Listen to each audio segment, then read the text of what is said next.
if you asked me to choose, if I could have 4 more squadrons of aeroplanes, would I go for F-35Bs, Typhoons, or F-35As?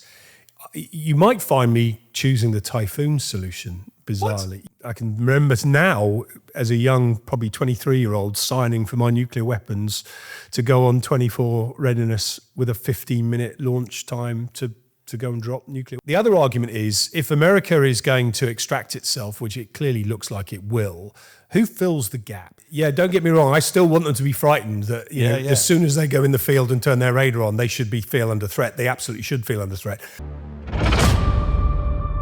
Welcome this morning to Greg Bagwell, former fighter pilot, Tornadoes, 3-star military commander, and welcome to this edition of In Defence. Great to have you here. Thank you, Sean. The focus of this is going to be really looking at the Strategic Defence Review. I know there's a lot of stuff going on in the news as we record this. Yep. But going back to sort of SDR really is the primary focus of this. A lot of the words around the SDR are talking about defence reforms. They're talking about efficiencies and stuff like that. And yet, if you look out the window, it feels a completely different world out there. It feels more like the world that you and I joined in other words, Cold War threats, need for redundancy and resilience rather than efficiency and consolidation. So I guess my first question is, we have, as an Air Force, we're pretty well capitalised, but we have lots of expensive equipment that's very good, but not much of it. Yep. Do you think we've got to also look at the quantity also has a quality at times? I'm thinking back to Strike Masters and all those things from our very early I'm not that old, Sean. No, but do you think, I mean, when we look at what we might need for a completely different landscape for defence, is there a view that we need to look at quantity as well as quality? Yes. I think the Ukraine war, to a degree, has sort of driven our thinking differently in terms of a long attritional fight. I mean, that's not the fight we want, and I don't think it's the fight we try and have. But I think it has brought into stark relief what it means to sustain a long fight against Russia, who will just not worry about casualties and will just throw everything at it. So I think quantity is definitely, it needs a reconsideration. But I think there's probably 3 areas we need to look at. I mean, one is we do need to buy better. So that means procurement needs to be faster. It needs to be more agile. We need to get better value for money, quite frankly. We need to look at buying better things. So, and that doesn't necessarily mean a more exquisite version of what we've had. It does mean buying different things. It means looking at the drone sort of answer to certain problem sets. And I think we will do that. We've been slow to do it, but I think the penny has almost dropped. So let's see where that goes. But I think there is also a need to increase the capacity of what we've already got. So, more of the same, please, would definitely be a cry for many. I think there's several different things I want to pick you up on, or at least pursue a little bit. So one of them is, let's look at the drones. So because we've consolidated in the last 35 years, peace dividend, largely expeditionary warfare, we haven't really got the protection back at home anymore. And I reflect that we've got all our joint strike fighters on one base these days, which feels odd because, you know, you and I hail from an era where we had to rush away when the trigger went off and deploy. We were deploying in fields and off motorways. Yeah. And it doesn't feel we've done anything like that at the moment. So it's not just about the equipment, it's about a philosophy of how do you create resilience and, you know, operate off motorways using the service stations as a, you know, it's just a completely different way of thinking, are we ready for that sort of philosophical change? It's true. We have come a long way from where we were in terms of needing to survive to fight because you would come under attack. And the last 2 decades, we have not been under threat from the sorts of people we've been up against. And therefore we've got not so much lazy, we've just been able to take it easier. And also because of efficiencies needed, because of costs being cut, we've ended up putting a lot of things in 1 or 2 places, which means we become more vulnerable. I think there is a reversal of that process. They are looking, I mean, it's called ACE, Agile Combat Employment, where you look at how you operate from different bases, deployed or operate, shall we say, on a bit of a shoestring where you don't have all the normal logistics that you might expect. So I think people are relearning that skill set. But as you know, we did it day in, day out, week in, week out. It's not the sort of thing you do once or twice a year and get good at. You really do need to change your mindset. And that's, I guess my point really is that it was a lot of training involved in it. Yeah. And also it was the non-sexy bit of defence. So if you're going to have the ability to operate off 4 or 5, 10 different distributed sites, you need to have 4 or 5 or 10 times the logistics support, the spares, the weapons. Yep. All that stuff is a huge investment. Doesn't change the number of aircraft necessarily you have, but my goodness, the cost per aircraft increases significantly. And I wonder whether, both in terms of equipment, but also in terms of training, it's a completely different mindset. It is a different mindset, and it's a different investment decision as well, because, and you see it all the time, when you only have to open up a newspaper when there's a defence review and you see little silhouettes of aeroplanes and silhouettes of tanks as if that's what matters. Of course they matter, but the people and the logistics and the support and the infrastructure required behind that is what really gives you the ability to fight, from a solid base. And if you don't have that solid base, you have a problem. And if that one base comes under attack, where's the next one? Where's the next one? Where's the next one? Ukraine would have learned that in contact and have obviously found ways to adjust. But yeah, absolutely. Whether it's hardening, whether it's protecting, whether it's concealing, or whether it's genuinely having multiple options, we have spent the last 20 years becoming super efficient at running a peacetime air force. Which makes it vulnerable. And so I haven't been to Marlin recently, but I'm thinking bases like that, have they still got HASs there? They have, mainly because I've put some money into them. I mean, I've always, and maybe it's because I'm too old to change, but I was desperate to keep that capability. And it wasn't just because someone might send a £1,000 bomb downrange towards us. It could be somebody coming over the fence with a hammer. Being able to lock up your expensive, vulnerable equipment in hardened, protected, lockable shelters is a good thing. And it's also the protection against drones. I mean, absolutely. Drones are. You've famously talked about it's a very inexpensive way to deliver a hand grenade. A hand grenade is no effect at all on a HAS. Correct. And therefore you only come out when you're going to get airborne and then come rushing back in, and everybody's protected. Yeah, the lessons that we learned in the Cold War about protection and dispersal, we need to relearn them now and relearn them quickly. The problem is we've built infrastructure that is efficient to operate aeroplanes. And the most efficient way to operate a fleet of aeroplanes is off a line under a shelter, which keeps the rain off. That's what it's designed to do. It's not designed to keep drones out or bigger bombs out. So, yeah, the good news is they're still on those sites where those hardened shelters are, and you can get a couple of F-35s in every shelter.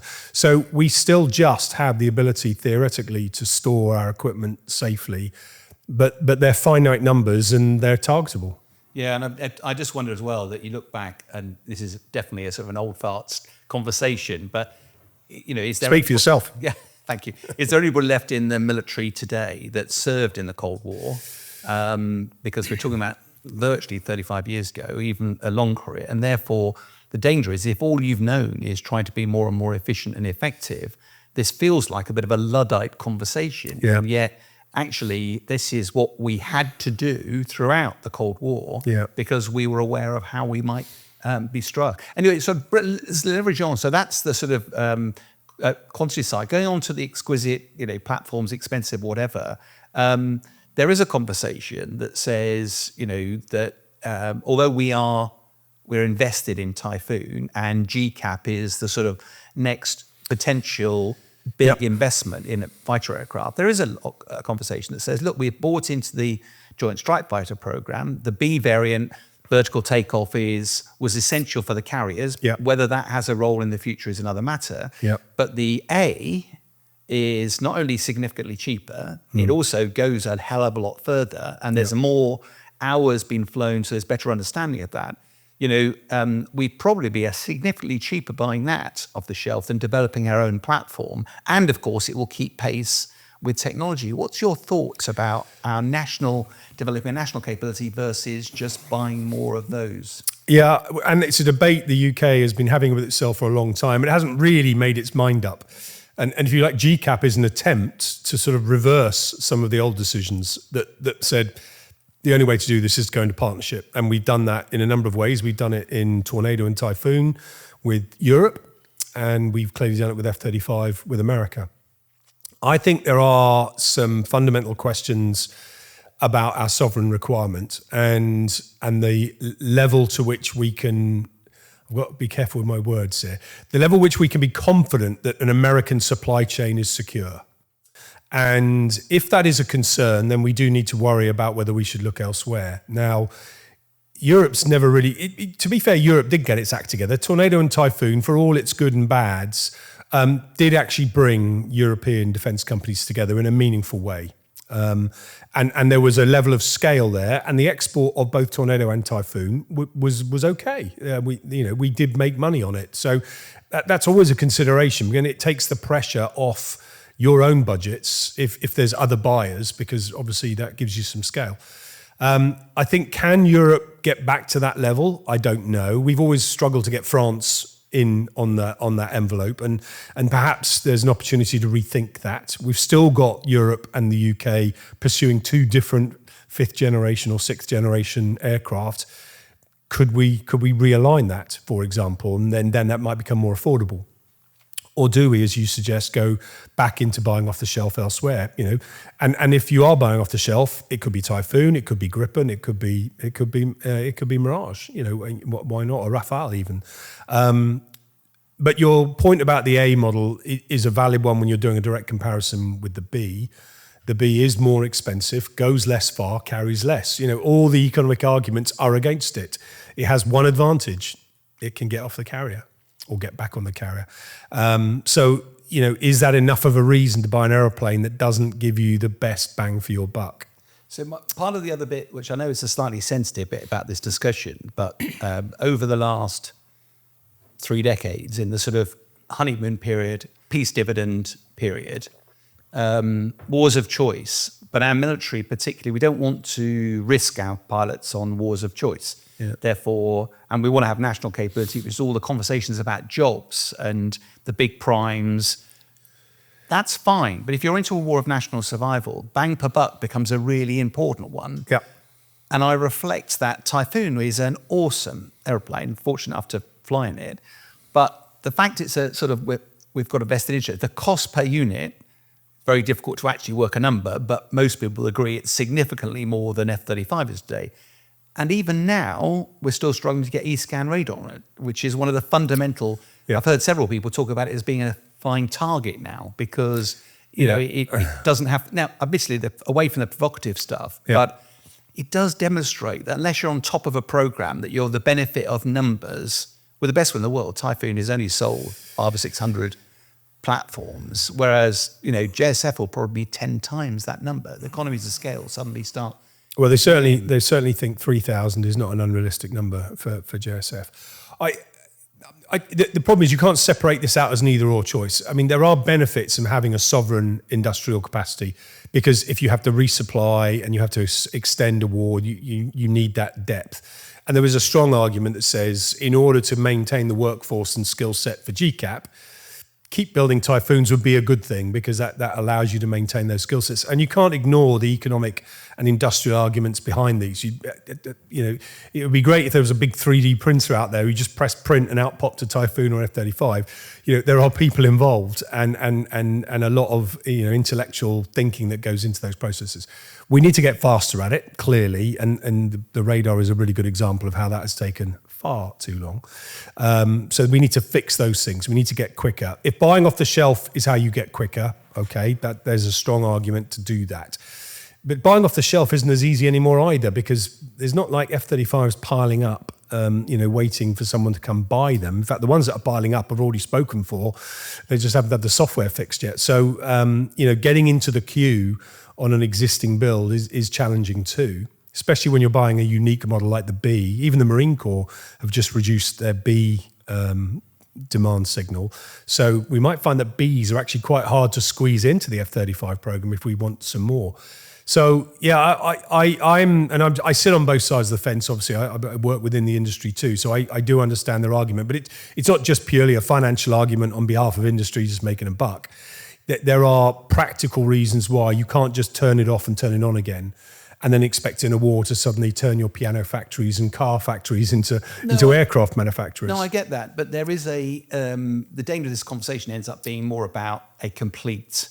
You buy a car, you buy it complete. You don't worry about where the engine comes from, the indicator lights, whatever. With an aircraft, the key capabilities of the aircraft are its radar, its electronic warfare, its all those various more sexy capabilities are largely hidden in software.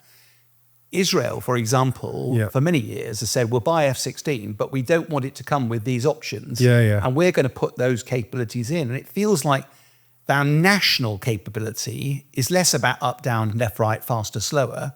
Frankly, it's very difficult to see how an American policy would stop us flying the aeroplane, but operating it, surely there is the potential for us to actually have a partnership with another country to produce the platforms, and we just focus on the bits that matter, the national capability where it's really important we understand and can turn on and off when we need it. I think on the surface that makes total sense, because if it's the bells and whistles that make it special, then just focus on those, and the platform is irrelevant. And to a large degree these days, the platform is less relevant because of the range of weapons means you're not going to get that close anymore.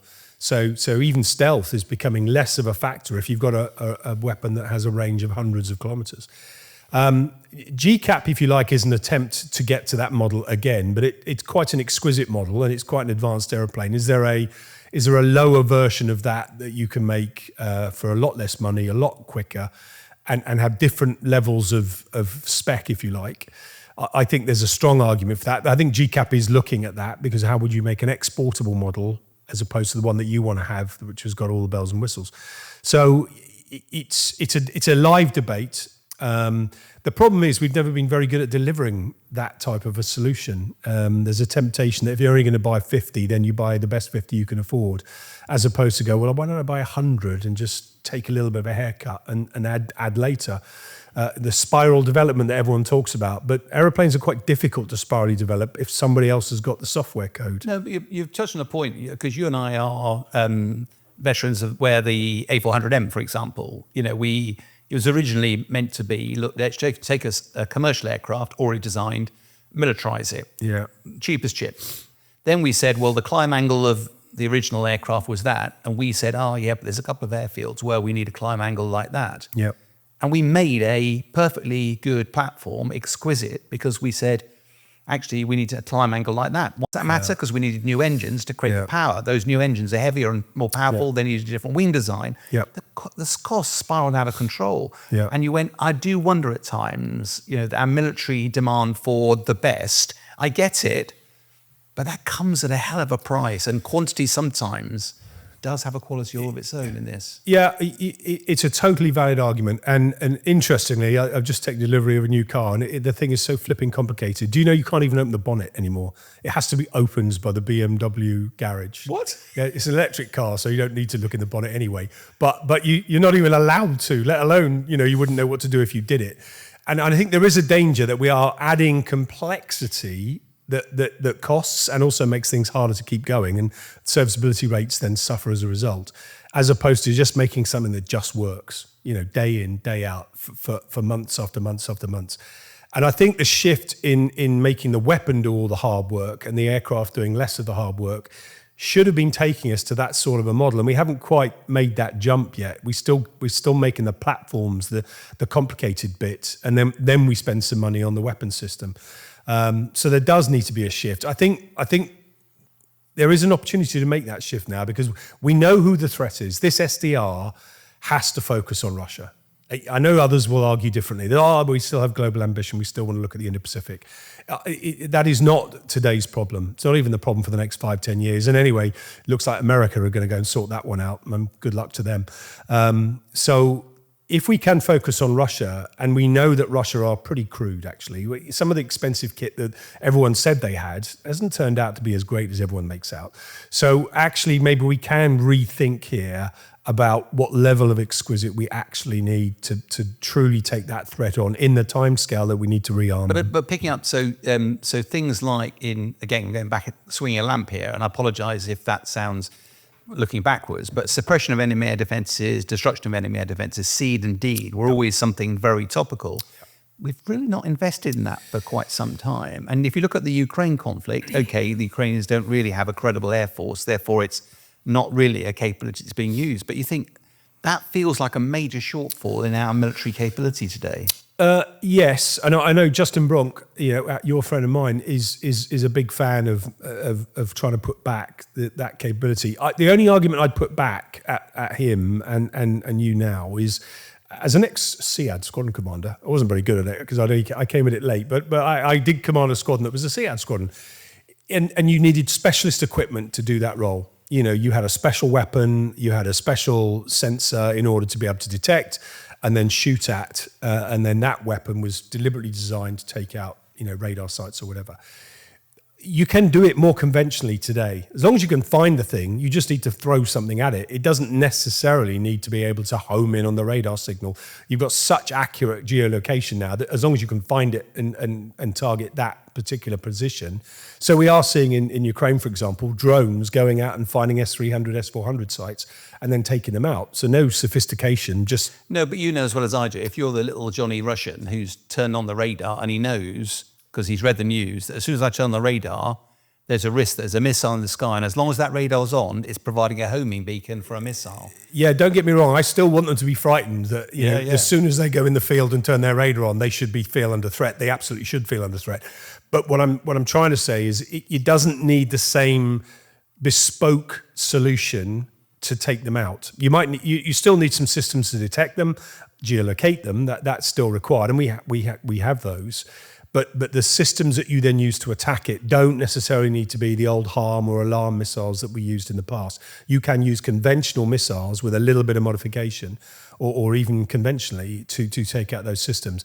So I think we can do it. I think coming back to your point as well about sophistication, it's why, if you ask me to choose, if I could have 4 more squadrons of aeroplanes, would I go for F-35Bs, Typhoons, or F-35As? You might find me choosing the Typhoon solution, bizarrely. What? Yeah, I know. Why? Because I think 5th generation doesn't matter so much in these circumstances, that because of the range of the weapons that we are going to be firing, the stealth characteristics may not make that much difference. The A probably would be near my top of the list, but if it was sovereignty that was such a factor, then I might bump it down the list. So you're not necessarily going to put the things in the order you'd expect. That this is the best aeroplane at everything, therefore I should buy that first. Well, okay, it doesn't go far enough, or it hasn't got the range or the carry. Okay, well, in that case, I want a bomb truck. And the bomb truck is definitely a Typhoon. And if you can add some autonomous capability around it that then gives it a bit of extra reach and decoys away from some of the systems, you actually end up giving the same capability for a bit less money. So it isn't as simple as choosing the best aeroplane. It might be a nuance on that. So, because we're both sort of fighter guys, we also need to discuss some of the other platforms as well. If you say so. I know. So I was talking to one of my naval colleagues recently, and he said that in this new world order, actually, when we're trying to defend our island nation, anti-submarine warfare will be one of the major things we've got to do. So obviously the P-8 Poseidon is one of the capabilities. Do we have enough of those? Is that an area where we should be growing? Because it's not just about the platform, it's about the people and experience in there, isn't it? Yeah. There's a danger when we start doing these comparisons, and you're right to bring these up, because actually, for me, they are the most important. There's no point in buying lots of fighter airplanes if you haven't got enough tankers or enough airborne warning systems. So they are fundamental to building back a capability and a capacity that makes good sense. The problem is, at the moment, if you look at those types of platforms, we've got, I think, 9 P8s or 9 coming, and only 3 AEW. So that looks completely out of kilter. In fact, we haven't got any of the 3 yet. But so that number doesn't. So the idea that we'd spend more money on P8s now and not some more money on E7s, it doesn't quite jive.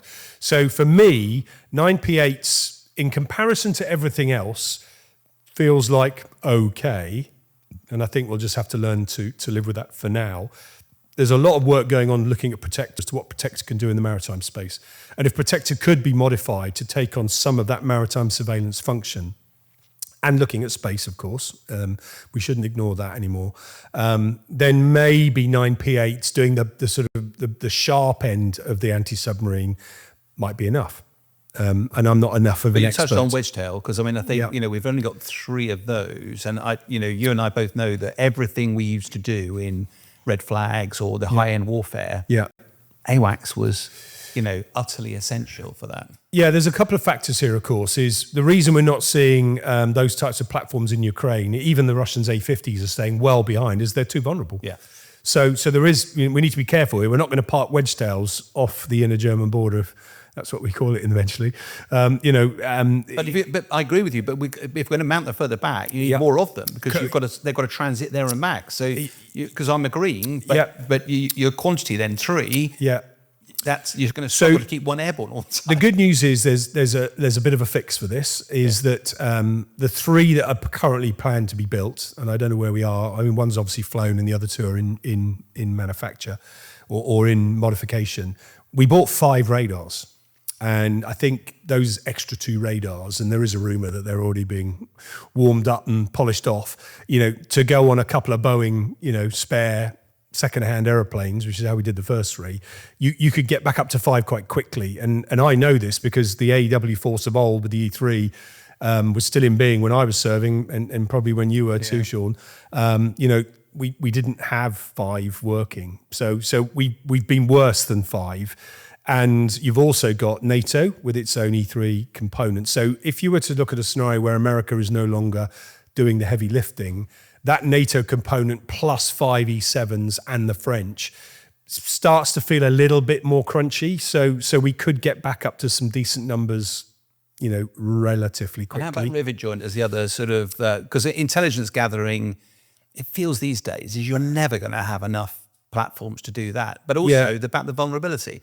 Because it wasn't that long ago when one of these was targeted by a Russian aircraft. So there's 2 bits of good news. One is we do have 3 of those, so that's a good story, and they're great platforms. I've spent 10 hours in one once watching what is basically a flying server sucking up data and information. The good news is they've been working quite hard over the last 3 years. We know an awful lot more about the Russians than we knew 3 years ago.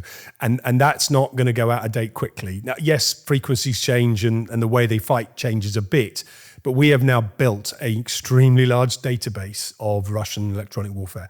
So that will stand us in good stead. So a lot of the hard work of those surveillance platforms is being done as we speak. Would it be nice to be able to continue doing that in a conflict? Yes, but as you well know, we would not want to put those platforms in a shooting match. They'd be targeted. So maybe they've done the best that they've done, and therefore those numbers will be sufficient. But coming back to my argument about America, if it is true that America, and there's no reason to disbelieve it now, it's become pretty clear that America will put less effort into Europe because it's going to have priorities elsewhere. That's a wake-up call. We need to look at what would NATO look like without that US backup.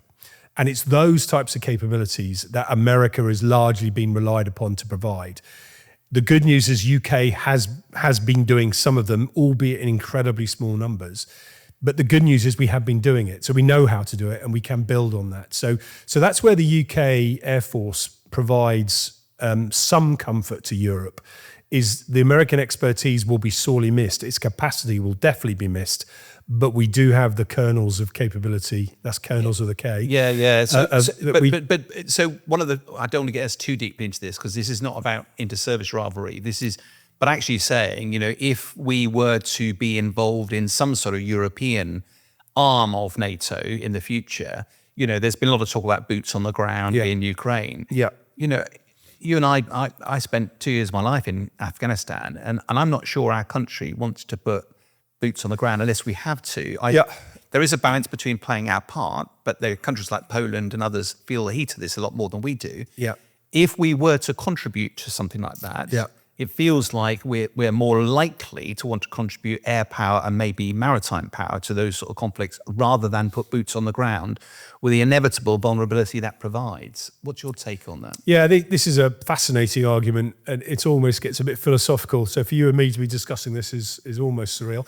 But there's a couple of factors here. The first is that The boots on the ground argument and national casualties, and I think we're going to have to change our mindset. And the UK's done it before, back in the Second World War.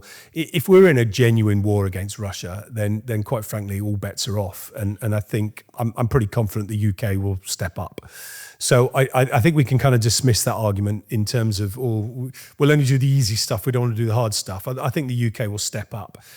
The other argument is, if America is going to extract itself, which it clearly looks like it will, who fills the gap? Who takes on the leadership role? Now, we can do it as a collective. That's how NATO functions, except you know and I know that that's not quite the case. America takes a lot of the leading roles. So to what extent does UK, France and Germany need to step up and take on some of those leadership roles? And I think we will have to. And to have the moral authority when you do that, you've got to have skin in the game. So to say, we won't do armies, thanks, we'll just do this stuff at the back, but by the way, we want all the top jobs and all the kudos and all the control, I don't buy that link. So I think that you gain the moral authority by putting skin in the game, and that skin in the game, whether we like it or not, is boots on the ground to a large extent.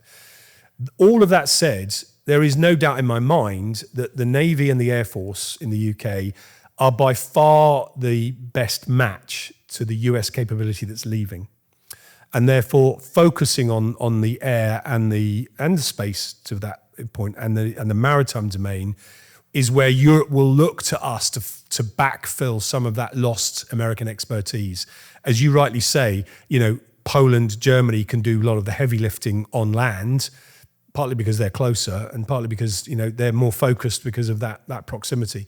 So there is an argument to actually say, where we add best value and quickest is in the air, space and maritime domains. So sticking on the theme of capability, you are old enough to remember when we had air-launched nuclear weapons. Yes. One of the episodes of In Defence, we looked at the nuclear deterrent. And of course now the philosophy we have the minimum credible, independent. Those three words are really important. And it's all based on a continuous at-sea deterrent. And all of that is based on the seas remaining opaque. Yep. Run silent, run deep, can't see them. Yep. There's a lot of technology around now that's suggesting that actually you can make the oceans transparent. Yeah. And if that ever comes about in the lifetime of then all of a sudden this huge investment becomes nugatory because the subs don't travel very fast. And if you can track them, you can target them. Yeah. Is there therefore an opportunity to reverse back, do you think? And is that a credible, all the risks involved? I mean, you were part of a force that could do this. Yeah, it's deeply etched in my memory. I can remember now as a young, probably 23-year-old, signing for my nuclear weapons to go on 24 readiness with a 15-minute launch time to go and drop nuclear weapons. It was quite sobering.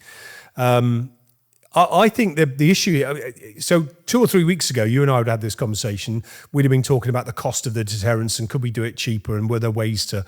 I think the conversation we're having now is if the US is diverted elsewhere, to what extent, if Europe is going to stand up for itself, does that also include the nuclear deterrent? Now, I still think and hope that America will continue to provide that ultimate backstop at the Article 5 level. But as we've all seen Russia threaten the tactical use in Ukraine. To what extent will tactical use of nuclear weapons become a spectre in a European standoff? And I think this isn't a question about are submarines good enough to do the job?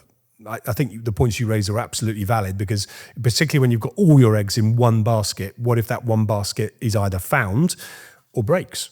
And that's happened before. We can pretend it didn't happen, but he's not beyond the wit of man to think of that scenario. And so we had a failure of a weapon not that long ago on a trial. We've had a fire at the sheds where they're being built.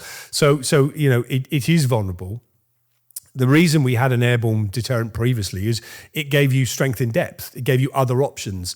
And because it wasn't one system, it was multiple systems, you didn't know where it was, you didn't know when it was coming. And because the platforms that did it were multiple capable, is that conventional attack a nuclear attack, or is it vice versa? So it adds complexity to the Russian calculation. And that's why the French have retained it. It's why America's retained it. It's why other European nations currently have it, albeit with American bombs. including Belgium and Germany. So the idea that UK might want to go back to an airborne layer within, and I'm not talking about a replacement, I'm talking about an additional capability, I think is a serious consideration. It's not an easily solved problem. The F-35A is actually capable of doing it, so there would be another reason why you might go A. You could modify a Typhoon to carry one externally, and I think if GCAP doesn't look at this option, it better get on with it. So I absolutely think there is an argument now to have a rethink about European defence in general. Not because anybody wants to get involved in a nuclear war. We want to deter one. And the better way of deterring a nuclear war with Russia is for Russia to look outside its window and go, I don't know where they are anymore. I don't know how many they are. I don't know where they're coming from. If I just use a tactical nuke, I could have one thrown back at me. It makes the calculation for the enemy even harder. And I think that's a good thing. It might be sensitive, but what is it that makes, because you and I flew aeroplanes, we had a whole selection of bombs that could be dropped. Without betraying secrets, what is it that makes an aircraft platform, because Typhoon isn't capable, JSF-A is? I'm not sure I'd be betraying that many secrets. There were two boxes, one in the front seat and one in the back seat, and the Jaguar had one in the front seat.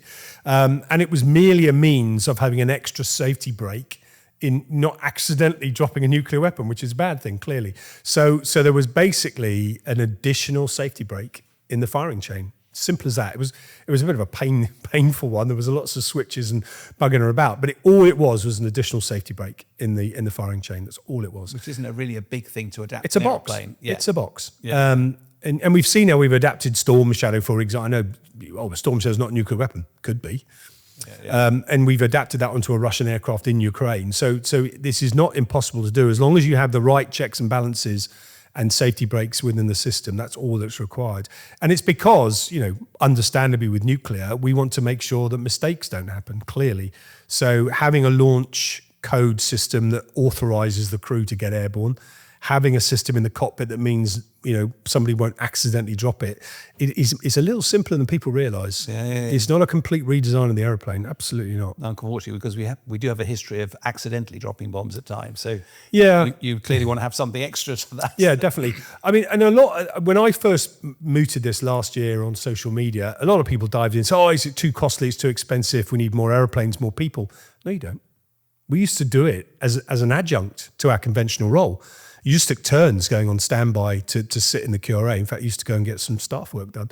It was a nice break. But it's the same people that did the conventional role. So you're just double hatting. And as a war got more and more tense, so in our good old days of attack eval, where we would exercise in our Russian fight, as the war got tenser and tenser, you started putting more and more of your airplanes on a nuclear footing than you did on a conventional footing. So you can scale it up and down. That's the beauty of that model.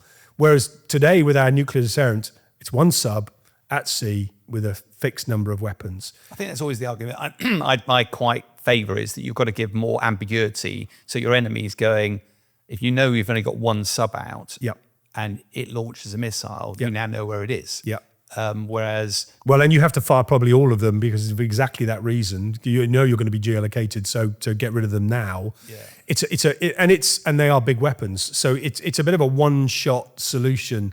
And the idea behind it is that's the ultimate deterrent. That will stop everything. Well, you and I know that just because you've got big nuclear weapons means you don't stop wars. Now, I know Ukraine, we took their weapons away from them.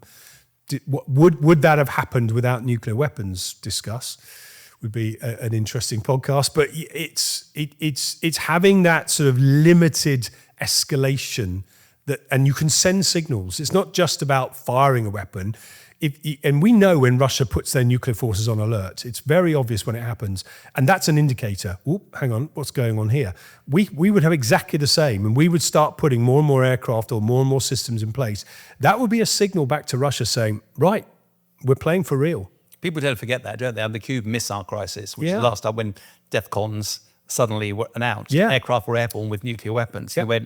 People get worried today. Anyway, mindful of the time, the other one I wanted to ask you was that in America at the moment, you've got Musk rampaging around. MOD has long been criticised for waste, for not paying, it's trying to be very careful with taxpayers' money, so it follows lots of processes. Yeah. But in reality, if you look at it through a business perspective, it wastes a lot of money and time, crucially. Yeah. It feels like the future in the Air Force. We've got to be able to adapt to technology a lot quicker, Yeah. and we need to break stuff more quickly and find a way. Do you think the Musk-esque approach might have benefit in the MOD? Maybe not that approach. I mean, someone was saying even today that he's taken the same approach to the federal government as he took to Twitter. And it doesn't work, funny old thing. It unravels quite quickly when you think you just go in and take out headcount and everything's fine. Because someone ultimately still has to put a check in an envelope and send it to granny. So it's not that drastic approach, but it is quite fundamental. I think the appointment of the new National Armaments Director and the change in who is going to own and therefore control the output, because I watched John Healey's speech just the other day about that, how those reforms will work in practice. Actually, a lot of that goes away from the Air Force. The budget sort of goes up another layer, and it is about, fine, you tell me what you want to buy, I'm now buying it. Now stay out of my way, I'm going to go buy 27 of those or 52 of those.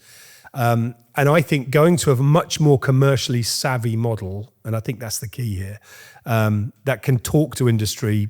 Industry's got to respond, by the way. Industry's got too comfy too with an old way of procuring, and it needs to adjust as well. But I think it is a big shift. It's not a Musk throw everything out and start from the blank sheet of paper, heaven forbid. But it is quite a dramatic change. And my last question to you, I think, is about Musk represents sort of new ways of doing business and the like. I do wonder that you and I have been veterans of the Air Force for a long time, and the danger is if you do what you always did, you get what you always got. Yeah. Where do you think, given that the world has changed, Russia's invaded Ukraine, it feels a lot more dangerous world, and we've now got the spectre of potentially American support. Where do you think that the next level of technology will be for air power? Where do you think there's going to be, is it special weapons? Is it different platforms? If it's quantity, is it, where do you think the one area where we should be looking with a degree of enthusiasm to the future about where air power might have a new effect, the new horizons for air power? Yeah, it's a really good question. I mean, I, off the top of my head, because I probably haven't done enough thinking about this, and to be fair, as we all get a bit older, some of those technologies are rightly locked away in places that you and I don't get to see. But for me, it is about having the ability to strike against the enemy repeatedly, accurately, for as little cost as possible, because then you can do it a lot. And so the costs of our longer range weapons, for me, is the area that we need to improve on. It's the area that Ukraine are really lighting the way. And I think that is probably the most fundamental shift, because let's be honest, we are now looking at a situation where what is an aeroplane for as opposed to a drone that goes and doesn't come back? And I think that debate is the one that's going to be... a missile goes and doesn't come back. Exactly. Well, exactly that. I mean, people keep calling these things drones because it's the new name. They're missiles. They're ground-launched or air-launched missiles. And being able to do that for less money and therefore being able to buy thousands of them and not hundreds or tens is going to be the critical bit that will fix some of our challenges more quickly than anything else. Yes, there might be new technologies that will do those things that we haven't yet thought through, but lasers, fine. I mean, physics is physics. You can only fire a laser so far, and an airplane can only carry enough energy to be able to generate a laser that goes far enough. So there's some genuine physics here that we haven't yet bust open. But you and I, when certainly one of my later roles, you were exposed often to some sensitive compartments, which we clearly can't talk about, and you just went, wow. And there are a bunch of teeth-owl-headed scientists who've gone, you don't want to actually destroy stuff. You want to knock it out for a period of time, whether it's electromagnetic, whether it's stunning people for a while, whether it's cyber technology. The traditional model of just blowing up stuff might be changing. Yes, and to be fair, we've done a lot of work on that. So we talked about SEAD and DEAD earlier. I mean, there are now techniques using the radars we have today that are capable of doing that passively. So in other words, you're not kinetically striking something, but that's not normally the end. That's a means to get to another end. It's to suppress a system so you can blow something else up. So and I think when you're fighting Russia, we shouldn't underestimate that blowing stuff up is quite important, because Russia doesn't go, ooh, actually they're quite good at this, let's stop. They'll just go, right, where's the next 100,000 people? And pack them in and keep going and just keep throwing industrial might at it. Although I think Russia are struggling now, let's be honest, economically. But so stuff still needs to be attacked. The techniques, how you get around the systems that stop you doing that, you're absolutely right. Some of those are more sophisticated. My greatest fear in all this, and as you were asking me the question, I was just thinking it through. If you look at the way Ukraine have developed drones, in fact, I think Zelensky did a little bit of show and tell just the other day, and soft lighting and all that stuff. It all looked very impressive and quite modern. 2 years ago, in fact, probably even today, it was a drone you could buy on Amazon with an RPG-7 bodge taped underneath it. Probably cost $100. Will we in the West manufacture a drone that way? Probably not. We have to find some really expensive bodge tape or something, I don't know. But the idea that we will create a drone that is capable of firing or attacking a system with an insensitive munition 10 k's away, I can just see the zeros appearing now. And the question is, can we do this for a lot less money? Can we change our mindset and our attitude to risk that it does allow us to make things cheaper? Because they're only going to work once. We don't want to work. But the flight testing often is part of the reason it takes so long and costs so much money. And because we want it to be perfect. It doesn't have to do that. It doesn't need 7 decimal places of performance. No, it just needs to work 80% of the time. And if it doesn't come back, doesn't matter, I'll send another one. So there's a mind shift. So it's interesting. Here we are talking about what more sophisticated things might we do. Actually, how might we do the less sophisticated things really, really quite cleverly and cheaply and effectively? Because ultimately, and it is a timing thing here. Some of that sexy stuff might be possible in 4, 5, 6, 7 years' time. How do we replace America today? Is the sort of more burning question. So it's like a two-headed challenge. No, I agree. And mindful of time, I'm going to draw stumps because there's a lot more we could talk about here, but I'm sure we'll have you back for that. Greg, always a pleasure to talk with you. Thank you so much for your time today. Thank you. Cheers.